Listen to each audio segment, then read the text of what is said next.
Today we are talking laparoscopy do's and don'ts. Can't believe I'm saying this, but it is actually a requested video. Someone asked me to make this. Thank you so much. It means that what I'm putting out onto the internet is working, is helping you in some way. So yeah, if you have any other requests, things that you would like me to film, then just comment down below and let me know and I will try my bestest. I'm going to preface this video, like I do all of them, and say I'm not a doctor. In the words of Baz Luhrmann, this is just from my own meandering experience. So if you do have any more detailed questions, then definitely ask your GP or your consultant. But yeah, I think all there is to do now is to get into my first requested video. We're gonna start with the don'ts. I don't always start with negativity, but this is just how my list is written. Don't have acrylic nails, gel nails, shellac nails or nail varnish on when you go into surgery. I learnt this the hard way. I had shellac nails on and they need access to your nail beds in order to measure the oxygen level in your blood whilst you're having surgery. I was up the day of my surgery trying to scrub it off with nail varnish remover. It was not a pretty sight. So just learn from me and don't have anything on your nails when you go into surgery.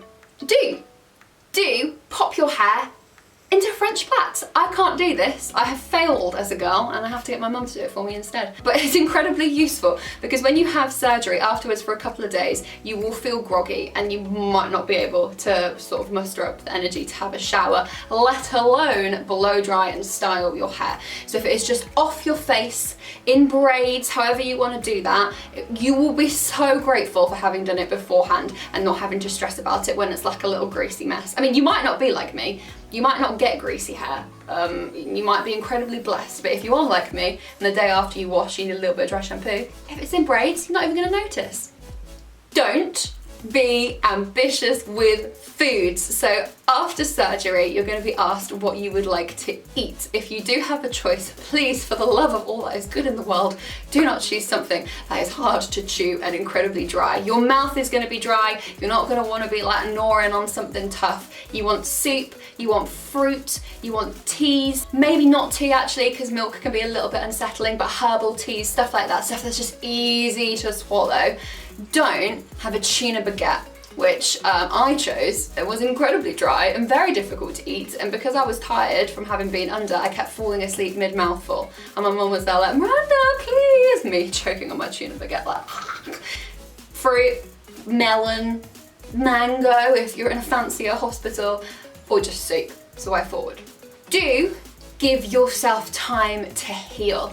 I would recommend about 2 weeks. Now, some people are incredibly strong, their bodies are tough and they are fit and they recover quite quickly.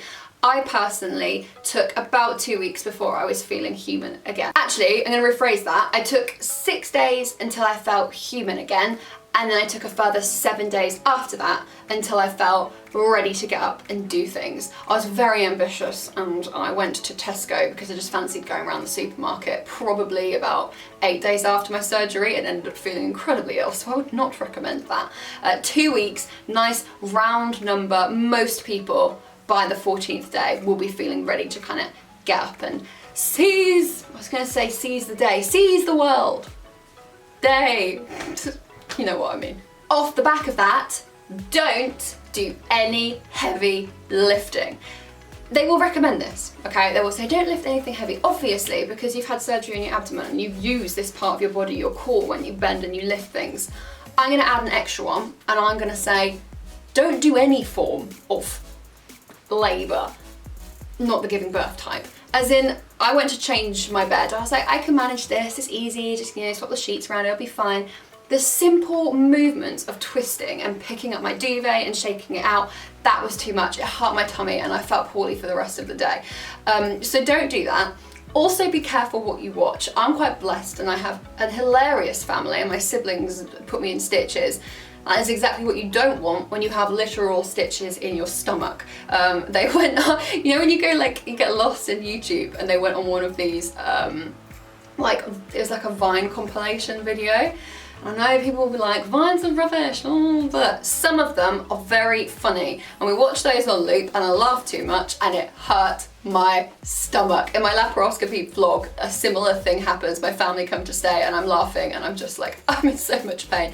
So heavy lifting, Making the bed, no, it's fine, you can have a messy bed, and laughing too much. As sad as that may be, just look after your core.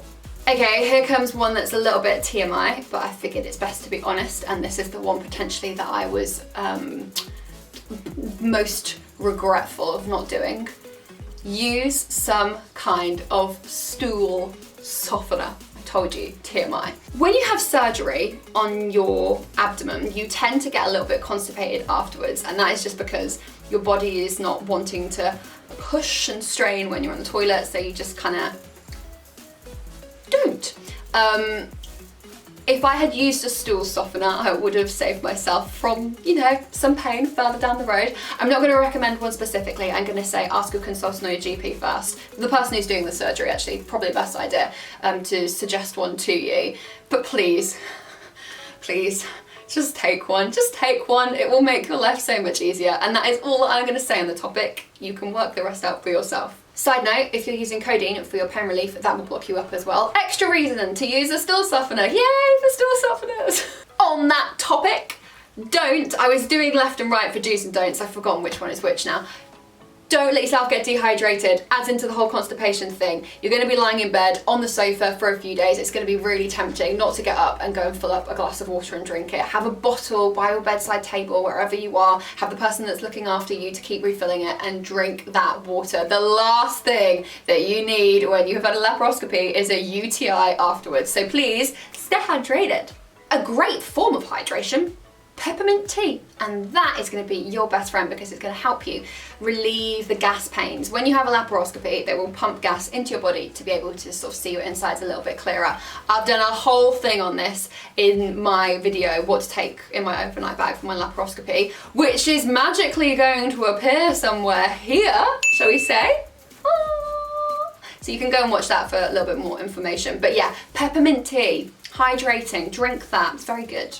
And my last one for today's video is do make sure you have someone to pick you up from hospital after your surgery, and when you are in the car, bring with you a cushion or a pillow or some kind of soft, squishy barrier between your body and the seatbelt. Again, this is in my overnight laparoscopy bag video.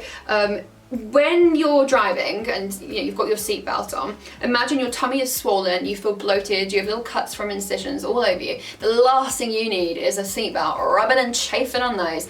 And God forbid you have to do an emergency stop. If you have a pillow in between you and the seatbelt, you're still secure, you're not going anywhere, but it just means that if you do have to emergency stop, where you turn a tight corner a little bit too quickly, it's not going to push directly on your tummy, and you will be so grateful for that.